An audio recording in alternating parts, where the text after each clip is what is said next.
Okay, this broken iPhone video will not be every entrepreneur's cup of whiskey, trust me. When it comes to immigration, when it comes to open borders, there's a lot of mush cookies, wimps, and whiners and complainers that get it all wrong. So today, I'm going to tell you exactly what the United States needs to start doing and what the Canadian government needs to start doing. It's been a fucking mess for the last, so many years. It's got to be corrected. A country without borders isn't a country. So Michael McLean, brassballsvideos.com, shooting this short video by the fireplace. Raining cats and dogs, liquid sunshine all morning. Got in my 10,000 steps again today in the rain. I don't miss. You miss. I don't miss. It's been raining for 2 days. I've got in all my training. I've got in all my writing. I've got in all my reading. I actually shot a video yesterday in the rain, the sleet. I don't miss. You miss. Violent consistency. Violent consistency. This is how. Also, by the way, I call my daily study time, my reading time. I call it my sharpening the axe time. And it was George Washington who said, if I was given 7 days to cut down a tree, I would use 6 of those days sharpening my axe. Think about that for a second. If I was given a week to cut down a tree, I would spend 6 of 7 days sharpening the axe. So, do you spend 6 out of 7 days sharpening your axe? Getting better mentally, getting better physically, getting better spiritually, getting better in all areas of your life, sharpening the axe. It only takes 10 minutes of reading a day. You don't have to be a lunatic like me and read 60 minutes a day. Sometimes I read on a Sunday, I'll read 3, 4, 5 hours a day, sitting by the pool with the family, or if we go to the beach or whatever. Some days I will read, I'll Warren Buffett it. I'll go 3, 4, 5 hours. But most days I read for half an hour, take a break, maybe half an hour later. Staying smart. Sharpening the axe. So it's as simple as 10 minutes a day. And that's what I'm doing here. That's what I just completed when I'm shooting this video, is I sit here with these recipe cards. I talk about these they're like 4 by 5 recipe cards with my Sharpie marker. And when I read, I take notes. If I come upon an aha idea, a wow idea, a light bulb moment, all I do is write it on one of those recipe cards. So when I'm done printing off all of my writing, I print off all of my reading the night before. I don't read on a screen. I don't touch my phone till lunchtime. So I don't sit here like an iPhone junkie in the morning by the fire. iPhone activity is low frequency. It's the lowest frequency you can be as a man. So if you start your day checking your phone, checking your text, checking social media, checking X, you're a low frequency guy. If you're a high frequency person, you're reading paper and ink. You're not touching technology for the first hour of your day. You're walking in solitude, you're walking in silence. So I take all of these printed newsletters, whatever I've got. I could be reading a book, I could be reading emails, but it's all mind vitamins. It's all stuff that helps me sharpen the axe. And then it becomes ideas. So these become emails, these become videos, these become newsletter articles, these become posts, these become whatever, whatever I'm creating. Ideas for my mastermind trainings. And I end up with 3, 4, 5 cards every morning, simply by reading for half an hour, 45 minutes, an hour, sharpening the axe. My George Washington rule, sharpening the axe. And I have been reading every day, violently consistent, compounding it. I don't miss. you miss. I've been doing it for 25 years. Think about that. I never read a book until I graduated from university. And now I read every day. 30 minutes, 45 minutes, an hour, 3 hours. I'm just a voracious reader. And it's just ideas after ideas after ideas, inspiration, motivation, you name it. So that's what I'm doing today by the fire, because it's pouring rain. Most days in the winter when I'm here in Canada, I get in my truck, I drop my daughter off, I got my cup of coffee, and I do this exact thing in my Escalade, sitting down by the river in total silence. No cell phone, none of that stuff. And I just sit there and I read and read and read and study and take notes. I call it staying smart, sharpening the axe, sharpening the axe. And nobody can bother me in my truck. Like I can't be here at home certain days because my wife and daughter are here, no problem. That's called leaving. They can't interrupt you. They can't interrupt you if they can't find you. I've been reading down by the river in my truck for 25 years. In the summer months or when we're in Naples, I put my ass in a chair down at the end of the dock or on the boat. Sometimes I'll take the boat with my recipe cards, my printed off reading, my Sharpies, my cup of coffee. Sometimes I pack my lunch and I'll drive out into the middle of the lake, 2 miles, and I'll drift for an hour or I'll drift for 2 hours and I'll sharpen the axe. And then I'll go for a swim, and then I'll come back in. So distractions are no excuse. We all have distractions at home, but there's no excuse for not taking 10 minutes every day, reading print material so that you're high frequency and sharpening the axe. And you compound this over 7 days, 14 days, 21 days, 30. Do it for 45 days straight. 10 minutes, that's it. Read a fucking page if that's all you can do, and compound it for 45 days until it's a habit. I would be ill if I didn't read. I would be ill if I didn't have my morning coffee and read.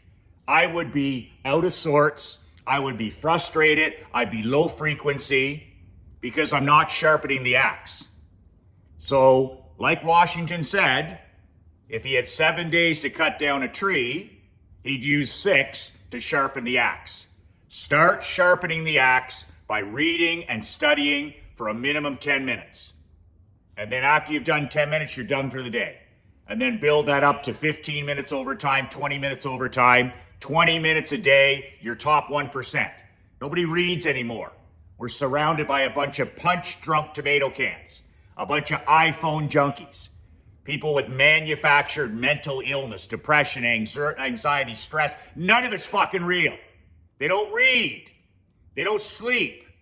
They don't pray. They don't lift. They don't eat the right foods. None of it's fucking real. It's manufactured. Sharpen the axe every day. It's your vaccination against the poodles that surround you. 7-second attention spans, 3-second attention spans, TikTok brain, all of them, deep as a puddle. Do the opposite. 10 minutes a day, sharpen the axe with physical print reading. So I got a little off course there. I'm pretty obsessed about reading. I don't want to be around anybody that doesn't read. I don't have any friends. I don't have any allies. I don't have any family. I don't have any coaches. I don't have any business partners.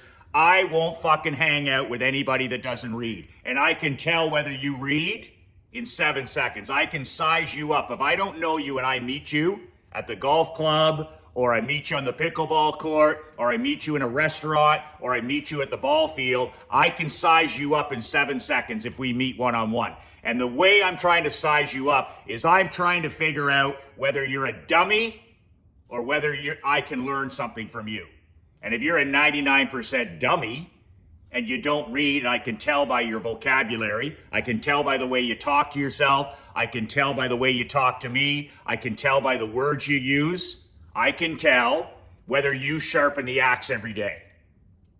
And if you don't sharpen the axe every day, I can tell by your vocabulary, by your attitude, by the way you speak, You're deep as a puddle, right? My dad says people that don't read are deep as a puddle. They talk in cliches, they talk in word salads. You ask them one question about a topic.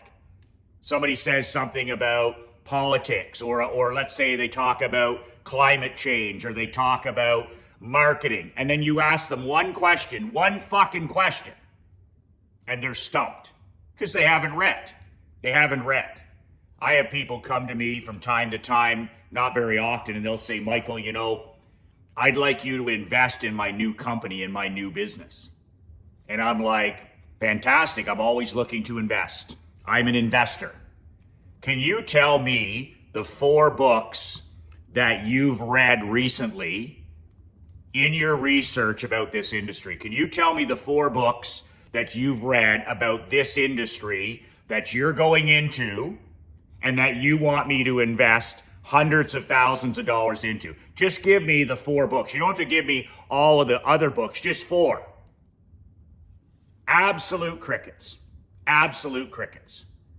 I've never had one person that didn't stump.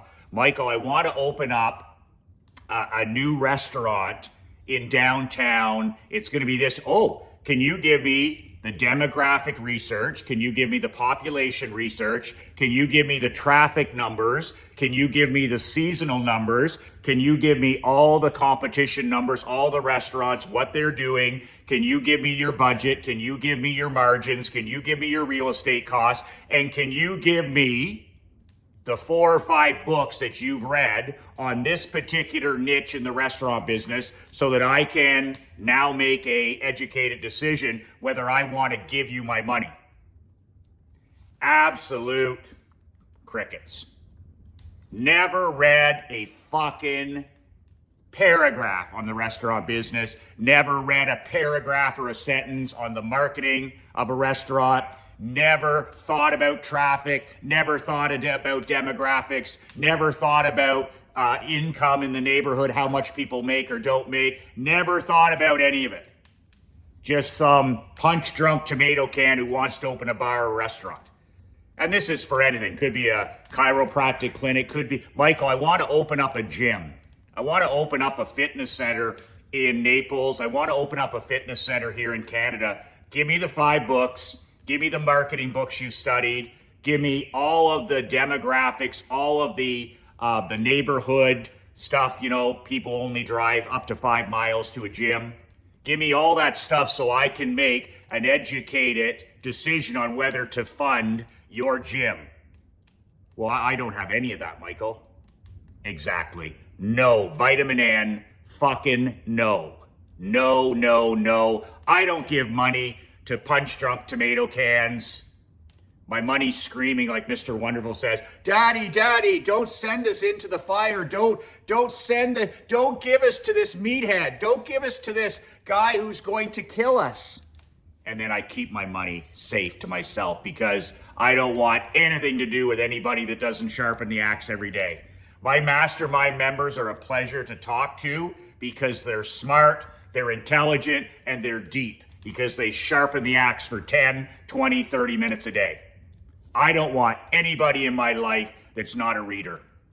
My daughter, we have a rule, my wife Krista and I, we've had it since she was a little kid, like 3 years old. She comes down, the very first thing my 12-year-old does, she gets up early at the crack of dawn, she comes into bed, she gets her hugs, all that kind of stuff, and then she comes downstairs with me, because I'm up before the sun, and she sits on the couch over here, or she sits on the couch in Naples, and she reads a minimum 20 pages of a physical book every day. She doesn't miss. You miss. She doesn't miss.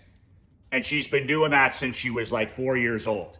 She's listened to over 400 audiobooks, all the classics, all the classics. So she's listening to audiobooks all the time, but she has to read 20 physical pages.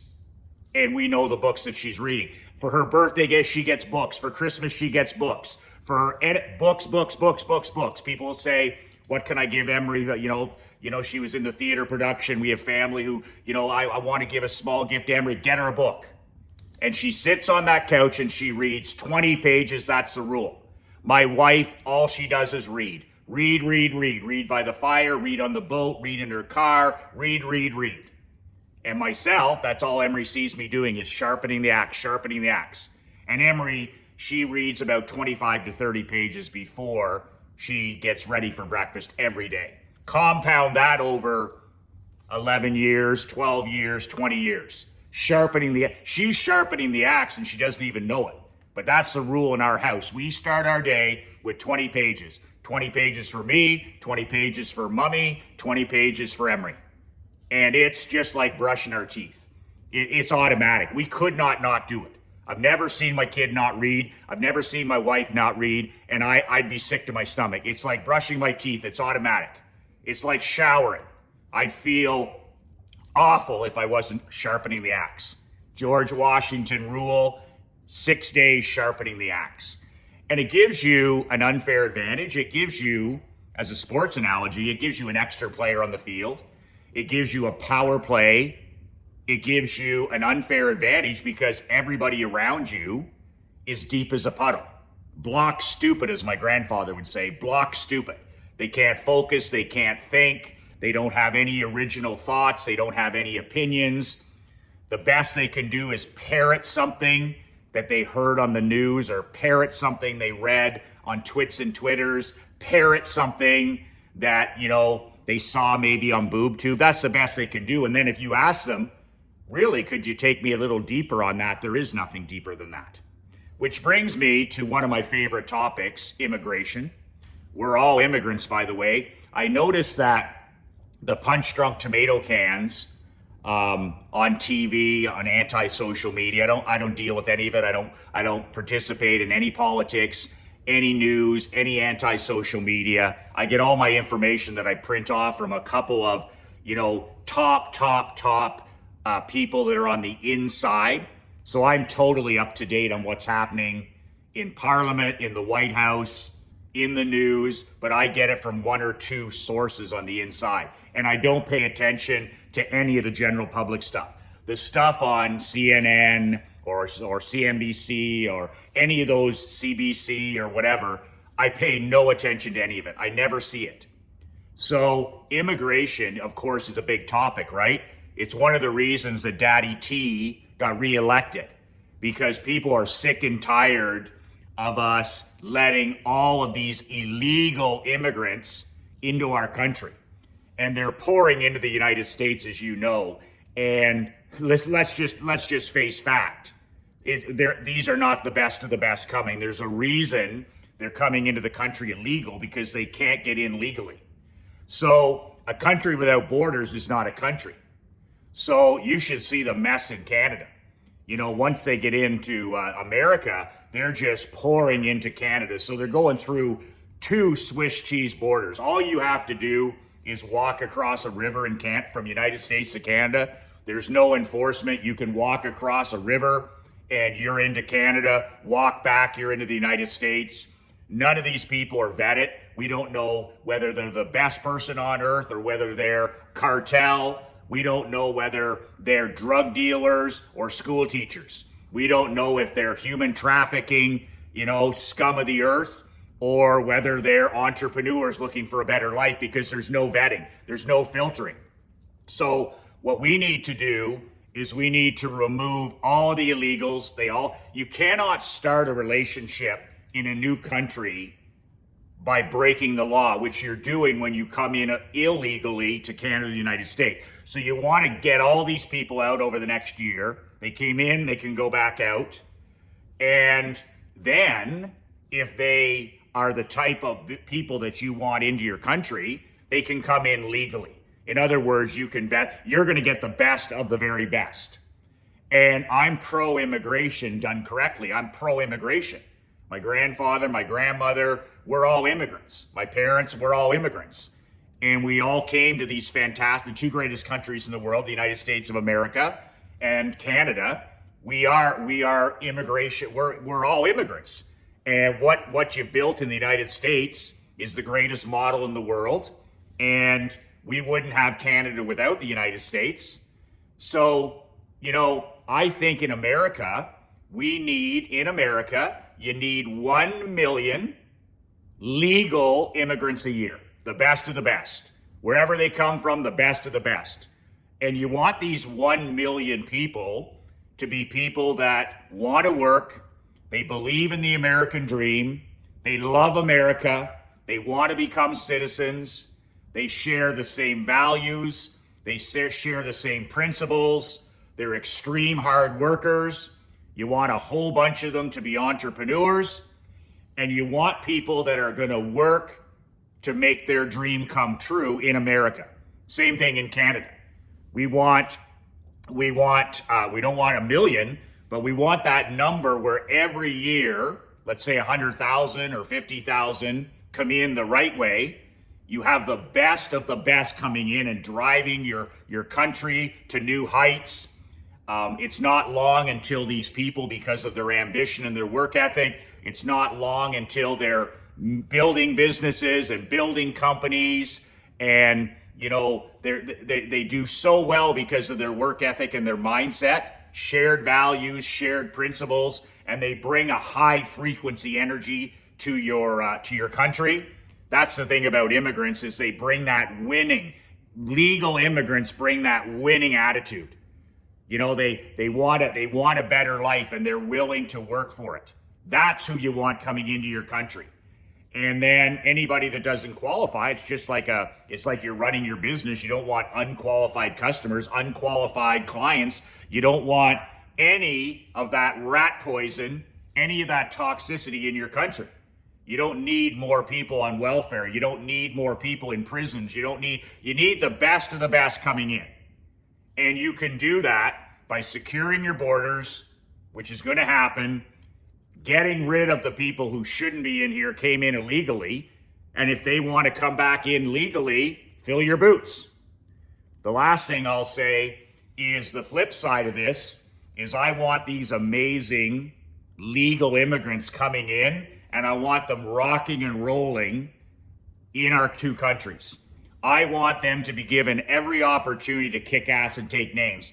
If they start at this level at a McDonald's or a Dunkin' Donuts or in corporate America or at a law practice, I want them to be able to climb the ladder to the fucking top. I want them to be able to run over anybody that's not willing to work. And in that case, I have something that just triggers the mush cookies. They did this like 30 years ago where we live here in Canada, and the bleeding hearts went fucking postal. The bleeding hearts went fucking postal. But Mike Harris brought in urine tests, and they've tried this in the States, and I'm a firm believer in accountability. So if you can't pass a drug urine test, and the mush cookies call this racism, they call this, all that shit. But don't forget, the people that attack accountability, they're making a living in the poverty industry. It's an industry. They don't want solutions because they're in the gravy train. They're part of the mental health industry. They don't want solutions. They want people sick. They want people addicted. So just always look at where the comments are coming from and the people that are making their living in the trough. The pigs with their nose in the trough. Homelessness is an industry, okay? Mental health is a big booming industry. Pharmaceutical, it's an industry, it's a drug industry. So I would go back to those days where, okay, Canadians and Americans that are here living and they're fucking useless. You see it all the time, all these jobs open. We can't fill them with Canadians and Americans because they're too fucking lazy. We need to say, okay, if you can't pass a drug urine test and if you can't read and write, no welfare check.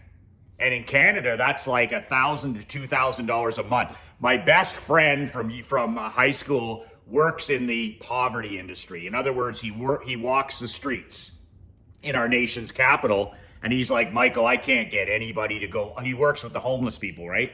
He can't get anybody to go in rehab. He can't get anybody to go in detox. He can't get anybody to try and get off drugs and go back to their homes. And I'm like, how many people do you save a year? Like, you're on the streets every day. You have all of this money and resources, and you can get them in treatment. He goes, I didn't save one fucking person last year, Michael. Not one. He said, I convinced these guys to come and meet me at the donut shop to talk about going into treatment, getting back to their kids, getting back to their wife, turning their life around. He says they get a check in the mail, they get $1,000, they get $2,000, they get $75 for this. He goes, they're gone on another bender. He goes, I have no chance. Needle exchanges, all this shit downtown. And Ottawa, our nation's capital, is just like San Francisco. It's just like Portland. It's just like New York City. It's just a spittoon. It's not safe to be down there. You got mentally ill people all over the place. You got people living on the streets. You got people aggressively panhandling. You want to put an end to all that? Bring the best people, the best immigrants you can into your country to fill all the jobs and to climb the ladder legally, and then piss test all of these guys for drugs and alcohol. If you're not clean, if you're not getting clean, if you're not taking advantage of rehabilitation programs that are available, no handouts, no welfare. We ain't paying for your apartment. We ain't paying for your drugs. We ain't paying for your cigarettes. We're not paying for your cell phone. And if they have to panhandle, they have to panhandle. But we ain't paying for it anymore. The other thing we did years ago is if these guys can't read and write, because education's huge, right? The prisons are full of people that can't read and write. Addicts and people that can't read and write. Let's help these people read and write. So I remember there was this guy in my town here. I grew up with him, and he never worked a day in his life. Never worked a day in his life. His dad never worked a day in his life. And bums on the street, right? Never went past grade 7. And I'll never forget when they brought in this piss test, okay? This guy immediately cleaned up his act because he needed the money, right? He needed the money or he's going to be sleeping on the street. But I remember him going twice a week to reading and writing courses just across from my office. And I'd see him walking up the steps and I'm like, there goes Robert. He's learning how to read because his ass is in a sling.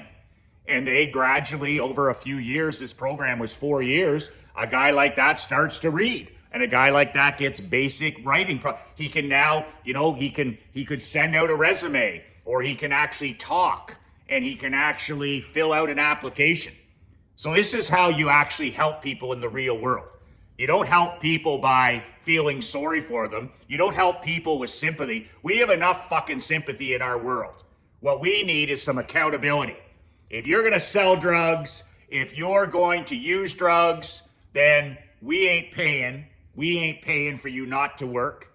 And if you can't read and you can't write, and that's your excuse for not working in construction or not working at a restaurant or not whatever it is, then we ain't paying. And until you can not use that as an excuse, we ain't paying. Lock down the borders, bring in the best of the best starting now, legal immigrants, get rid of those people that came in. They got to come in again the right way. And like I said, urine tests every month. How fast does that spread amongst the crime communities where guys are like, I'm not going to get my $2,000 check, my $1,000 check if I can't pass a urine test.